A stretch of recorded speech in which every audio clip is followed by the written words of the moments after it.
આ ખેડૂત પોર્ટલ ઉપર કરેલી અરજી પાસ થઈ નથી અથવા તો રદ થઈ છે, તો તેની પાછળ શું કારણ હોઈ શકે, તો જાણીશું આ વિડીયોની અંદર।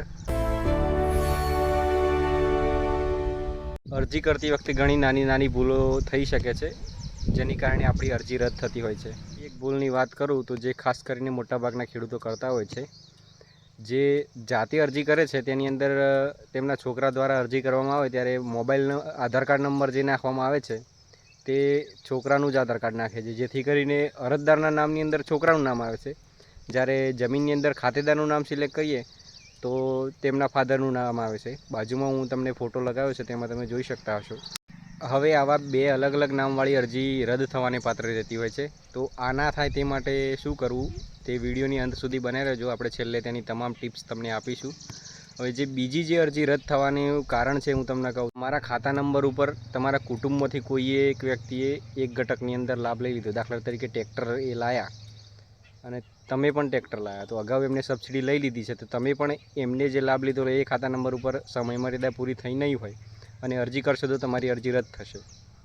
તો આ ના થાય તેની માટે તમારે તમારા ગ્રામ સેવકશ્રીનો સંપર્ક કરવો અરજી કર્યા બાદ, અને ચેક કરાવી લેવું કે કોઈ આગળની અરજી બોલે છે કે કેમ।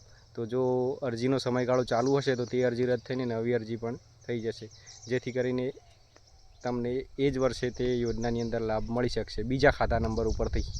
અમુક ખેડૂતો ઉતાવળમાં જાતિ સિલેક્ટ કરવાની અંદર પણ ભૂલો કરતા હોય છે, જેથી કરીને અરજી રદ જતી હોય છે। અને અમુકને બેંક ડિટેલ નાખવામાં ભૂલ થયેલી હોય, તો બેંક ડિટેલની અંદર એટલી બધી ચિંતા કરવાની જરૂર નથી। તમારા ગ્રામ સેવકશ્રીનો સંપર્ક કરશો તો તેમના આઈડીમાંથી પણ તે બેંક ડિટેલ તમારી સુધરી જશે।